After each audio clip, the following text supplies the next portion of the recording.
네, 9월 4일 멤버십 라이브 파트 2 이어가도록 하겠습니다. 비트코인을 호들한다라는 것은 참 어려운 일이죠. 호들 투 인피니티.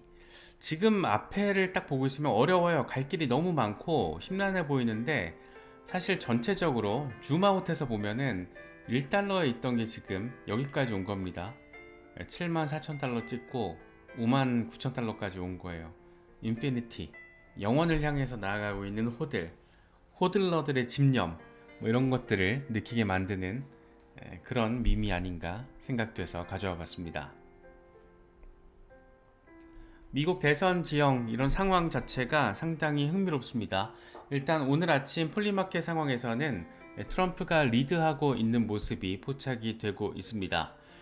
결국에는 역시나 이 경합주의 근소한 표 차이가 이번 대선의 결정타가 되지 않을까.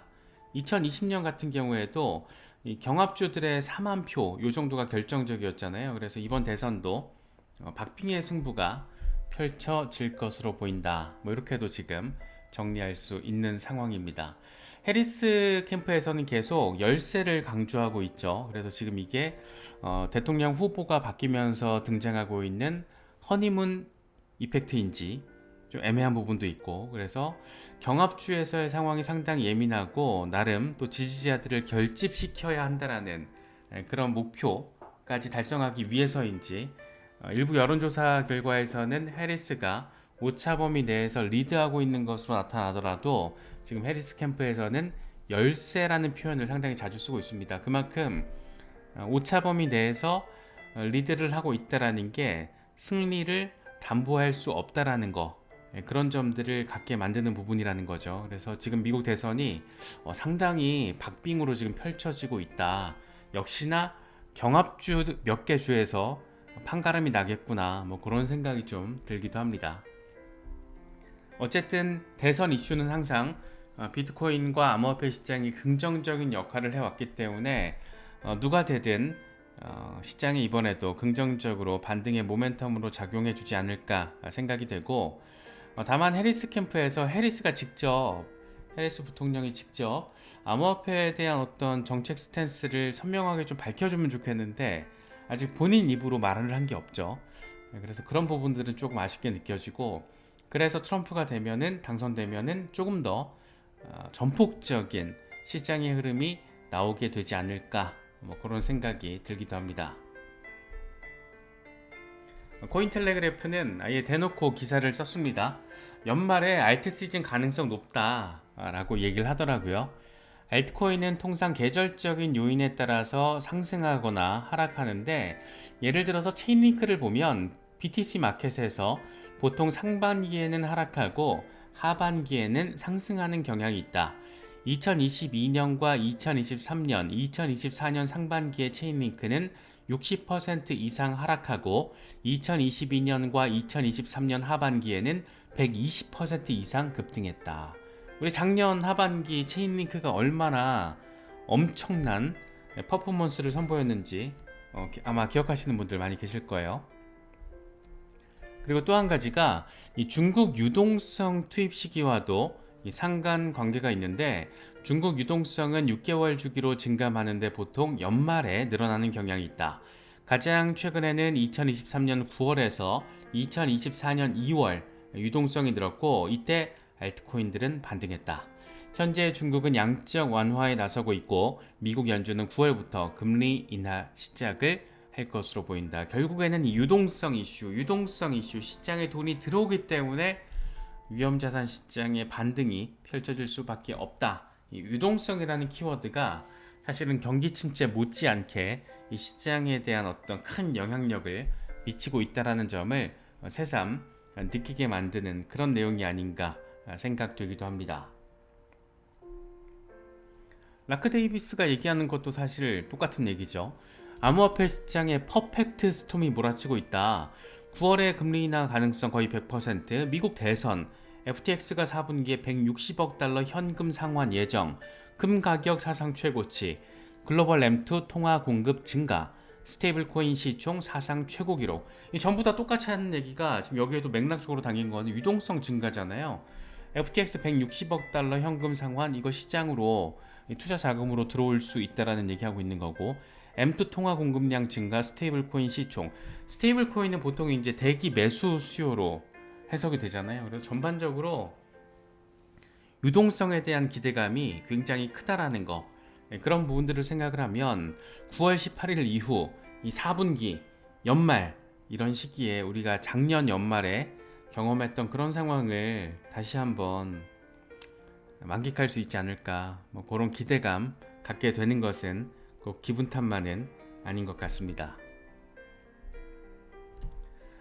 사실 어제 그리고 오늘 오전까지 지금 국내도 그렇고 글로벌하게 봤을 때 가장 집중적으로 거론되고 있고 여러 미디어들의 헤드라인을 장식하고 있는 것은 리플입니다. 특히 국내에서 기자 간담회를 진행하다 보니까 리플 기사가 막 엄청 쏟아지고 있죠. 핵심적으로 세 가지 이슈가 지금 굉장한 관심사로 다뤄졌었는데, 그 세 가지 중에서 중요한 두 가지. 먼저 첫 번째, 인공지능 메타버스 기술 회사인 이 퓨처버스와 리플 커스터디가 파트너십을 발표했다라는 거. 이거는 단순히 퓨처버스라는 한 기업과 파트너십을 맺었다라는 그 이상의 의미를 가지고 있다라는 거죠. 실물자산 토큰화 이슈, 그리고 리플이 그동안 왜 메타코와 스탠다드 커스터디 같은 잘 나가는 잘 키워진 커스터디 기업들을 직접적으로 매수를 하면서 인수합병을 했는지를 선명하게 느끼게 만드는 부분입니다. 특히 퓨처버스라는 회사는 메타버스, NFT, AI 이런 핵심적인 테마 키워드와 직접적으로 관련된 곳이다 보니까 여기에 리플 커스터디가 맞물려 있다. 역시 미래 어느 시점에 리플은 지금 현재 시대의 은행의 역할과 상당 부분 겹치게 될 것이다 라는 어떤 기대감을 갖게 만드는 그런 부분이었습니다.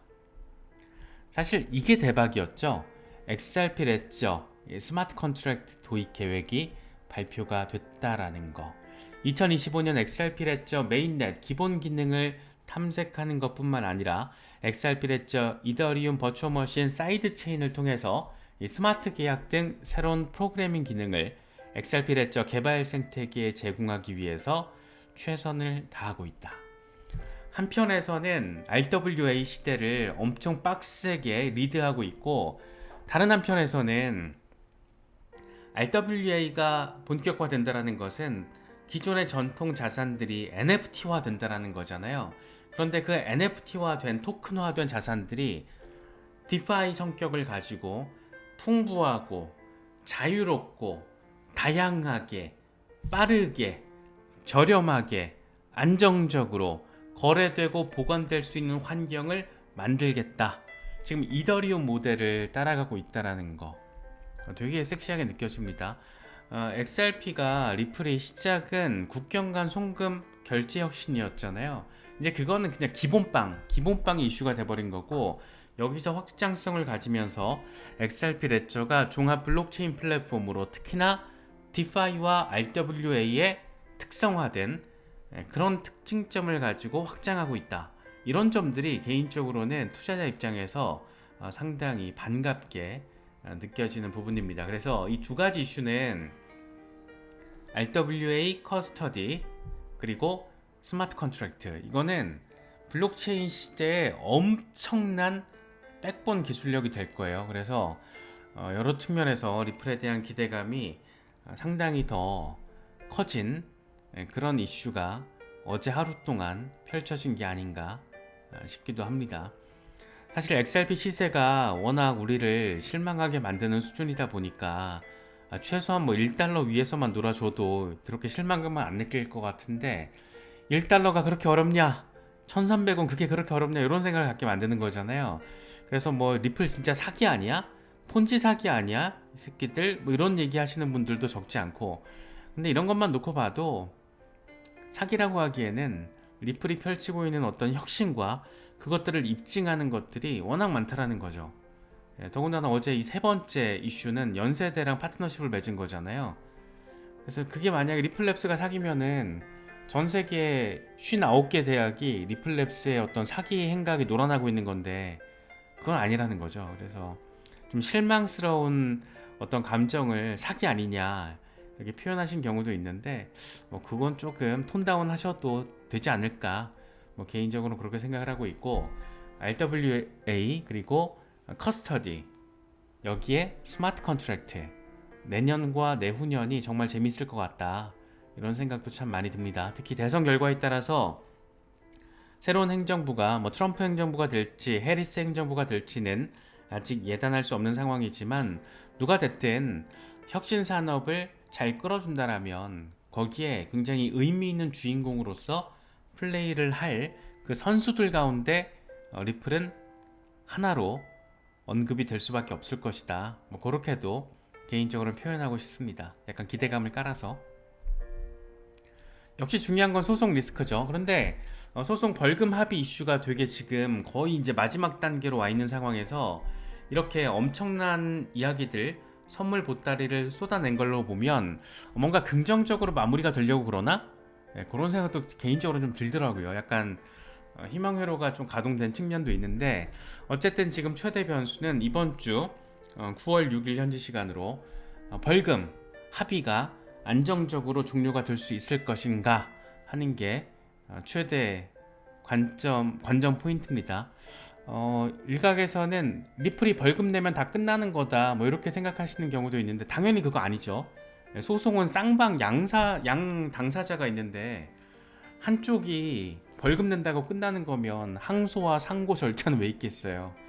그래서 지금 SEC가 어떻게 판단을 하느냐가 되게 중요한데 만약에 합의 종결이 아니고 벌금 합의 종결이 아니고 항소를 한다라는 입장을 내비치면 상황이 조금 복잡해질 수는 있지만 어쨌든 전반적으로 대선에 있어서 굉장히 중요한 게 지금 암호화폐 테마다 보니까 SEC가 약간 미친 짓은 하지는 않았으면 좋겠다 뭐 그런 생각이 좀 많이 들고 리플 소송은 그냥 이렇게 좀 이제 합의 종결했으면 좋겠다 벌금 내고 벌금 낸다고 하는데 또 벌금이 그래도 무려 1억 2,500만 달러인데 낸다고 하니까 좀 벌금 받고 잘 정리가 합의 종결로 잘 마무리가 되면 참 정말 아주 많이 좋을 것 같습니다. 일단 빌 모건 같은 변호사들 물론 리플 진영에서 활동을 하는 친 리플 성향이긴 하지만 변호사 라이선스가 있는 사람들이 하는 얘기가 SEC가 항소하지 않을 가능성이 시간이 갈수록 점점 더 높아지고 있다고 생각한다. 만약 법적인 고려사항만이 항소 여부에 영향을 미친다면 그렇다라는 것이다. 내게 중요한 것은 명백한 법적 오류가 없다라는 것이다. 그러니까 아날리사 토레스 판사의 벌금 명령에는 법적 오류가 없다라는 거죠. SEC가 리플 사건을 자체 사실로 쉽게 구별할 수 있다라면 비법적 고려사항이 항소 결정에 영향을 미치지 않는 한 왜 항소해야 하는지 의문이다. 그러니까 이런 거 따지고 보면 법률적으로 우리는 뭐 아쉽게도 미국 변호사 자격증이 없잖아요. 그래서 구체적인 디테일한 법적인 부분에 대한 판단을 하기는 어렵지만 뭐 현직 변호사가 법적으로는 오류가 없어 보인다. 만약에 항소를 한다라면 그거는 법적인 요소 때문은 아니다. 그러니까 정치적인 부분으로 항소를 한다라는 건데 과연 지금 SEC의 입장이 정치적으로 움직일 여지가 많은 상황인가? 전 개인적으로는 그렇지 않다라고 보는데 또 최근에 SEC가 하는 짓을 보면은 야 이것도 모르겠다 싶기도 하고 참 아무튼 좀 복잡합니다. 어쨌든 법률 전문가 입장에서 보더라도 항소 가능성은 낮아 보이고 항소를 할 경우에는 정치적이다. 뭐 이렇게 또 정리를 할 수 있는 상황으로 보입니다. 지금 이번에 우리를 좀 헷갈리게 만드는 게 이런 거죠. SEC가 오픈시에다가 웰스 노티스를 보내면서 NFT도 증권이라고 주장하고 있는 미친 행각을 또 벌이다 보니까 얘네 진짜 뭔가 해보려고 끝까지 발악을 하는 건가 싶기도 하고 이런 미친 행각이 연장선에서 리플 소송 항소할 건데 이렇게 되면 어쩌지라는 어떤 불안감을 지금 우리에게 좀 안겨주고 있는 거죠. 특히 마크 우에다 SEC 위원이잖아요 현재. 근데 이번에 어제 코리아 블록체인 위크에서 연설을 했는데 이런 얘기를 하더라고요. 디지털 자산 증권을 위한 새로운 S1 증권 신고서 양식을 만들어야 한다. SEC의 표준 등록 양식은 특정 금융 상품에 부적절할 수 있다. SEC는 상품 스폰서와 협력을 해서 맞춤형 등록 요건을 마련하는데 암호화폐에 대해서도 그렇게 할 수 있다라고 생각한다. 지금 이건 게리 겐슬러의 어떤 아바타적인 멘트잖아요. 그래서 디지털 자산 증권 이 지금 표현 가지고도 논란이 되고 있는데 이걸 또 굳이 쓰면서 SEC가 규제 관할권을 가질 거야 라는 어떤 야욕을 내비치고 있습니다. 진짜 이런 거 보고 있으면 좀 짜증 나는데, 아무튼 그래서 이런 SEC 현재 상황을 놓고 보면 리플 소송을 이렇게 마무리하려고 할 것인가 라는 거에 좀 퀘스천 마크가 달리기는 하고, 지금 현재 법적인 부분이나 정치적인 상황을 놓고 보면 그냥 합의 종결할 수도 있을 것 같은데 라는 생각이 들기도 하고, 아직 조금 어려운 상황이다, 예단하긴 어렵다, 이 정도로 정리하는 게 좀 가장 드라이하고 담백한 그런 정리가 아닐까 생각됩니다. 뭐 시세 참 아쉽죠. 지금 비트코인까지 흔들흔들하다 보니까 XRP도 다시 0.55달러, 그래도 비트코인이 4% 이상 빠진 것과 비교하면 나름 그래도 선방을 좀 해주고 있는 그런 모습이기도 합니다. 월드 오브 차트, 이 XRP 빠돌이가 아니고 일반적인 차트 분석가가 XRP에 대해서 긍정적인 얘기를 하고 있다는 게 조금 더 반갑게 느껴지기도 합니다. 이건 3데이 차트인데 몇 년에 걸친 대칭 상하 패턴, 6년짜리잖아요. 이게 지금 통합되고 있는데 몇 달 안에 새로운 올타임 하이 가능성이 있다. SEC 소송이 사라졌기 때문에 앞으로 며칠 안에 돌파 가능성이 높다. 이 사람은 지금 항소 가능성이 없다라고 아예 전제 깔고 SEC 소송이 사라졌다라고 표현을 하고 있는데, 제발 좀 이렇게 됐으면 좋겠습니다. 이렇게 소송 리스크 완전히 사라지고, 이렇게 차트가 예쁜데 소송 리스크 사라지고 차트대로만 잘 움직여주면 한 2달러 이상은 뭐 충분히 갈 수 있다. 2달러만 가도 그게 어딘가 싶잖아요. 물론 뭐 10달러 이상 가기를 우리는 바라고는 있지만, 사실 개인적으로는 2달러만 가도 2,600원인데 원화로 뭐 그게 어딘가 싶기도 하고 참 어렵습니다. 그래서 XRP 투자가 참 어려운데, 어쨌든 일반적인 암호화폐 분석가도 긍정적으로 분석을 제시하고 있다는 거 참고하시면 좋을 것 같습니다. JD, 이 양반은 이제 XRP 빠돌이죠. 주간 차트 6년짜리 어마어마한 대칭 삼각 패턴이 잘 마무리되고 있다는 점을 지금 강조하고 있는 겁니다. 이 폭발적인 움직임을 보게 될 XRP를 놓쳐서는 안 된다. 우리는 계산된 수익을 가져갈 것이다. 3달러 이상까지 간다니까, 이런 얘기 지금 하고 있어요. 크립토 인사이트가 되게 그럴싸한 얘기를 하더라고요. 2018년 1월 1일에 XRP는 3.37달러 역사적인 고점을 기록했다. 당시의 XRP 도미넌스 시장 지배력은 15.5%, 그리고 전체 암호화폐 시장 시총은 6,910억 달러 수준이었다. 그런데 오늘 XRP 시장 지배력 도미넌스가 15%까지 상승한다라면 XRP 시총은 3,300억 달러, 이건 2017년 대비 2.5배 상승한 거, 이 정도 규모가 될 것이고, 그렇게 되면은 가격은 5.5달러 정도 될 것이다. 뭔가 약간 그럴싸한 느낌도 듭니다. 현재 암호화폐 시총은 XRP가 3.37달러였을 때보다 3.2배 더 커진 상황이다. 전체 시총이 4에서 5조 달러 또는 9에서 10조 달러로 상승을 한다면 리플 XRP는 11달러에서 27.5달러 가능성이 있다. 장벽은 시총이 아니라 관심이다. 리플이 이전 같은 관심을 받을 수 있을까? 시간이 지나야 알 수 있을 것이다. 라고 이야기를 하고 있습니다. 뭔가 어려워요. 과거에 이때는 진짜 엄청나게 인기가 있을 때고, 도미넌스 15.5% 어마어마했죠. 이 시총으로 따지면 또 이렇게 단순 어떤 기계적인 계산으로는 그럴싸한데 27.5달러, 이놈의 27달러, 과연 이게 가능할 것인가? 우리가 살아있을 때 가능할 것인가? 뭐 아니면 몇 년 뒤에 가능할 것인가? 아니면 진짜 이번 사이클에서 가능할 것인가? 여러 가지 생각을 갖게 만드는 숫자인데, 시총 대비 또 도미넌스 비율까지 적용해서 따져보면 가능할 수도 있나? 괜히 또 기대감을 갖게 만드는 것 같습니다. 그래서 뭐 이런 분석가들 갑자기 뭐 밑도 끝도 없이 30일 뒤에 급등 시작한다, 뭐 이런 분석은 그냥 거르는 게 맞는 것 같고, 이렇게 크립토 인사이트가 얘기하는 것처럼 이런 분석이 저는 되게 좀 한 번 더 생각하게 되는 그런 분석이더라고요. 참 심란한 부분도 있는데 여러 가지 또 긍정적으로 바라볼 수 있는 부분들도 있으니까 잘 참고하실 수 있으면 좋겠습니다.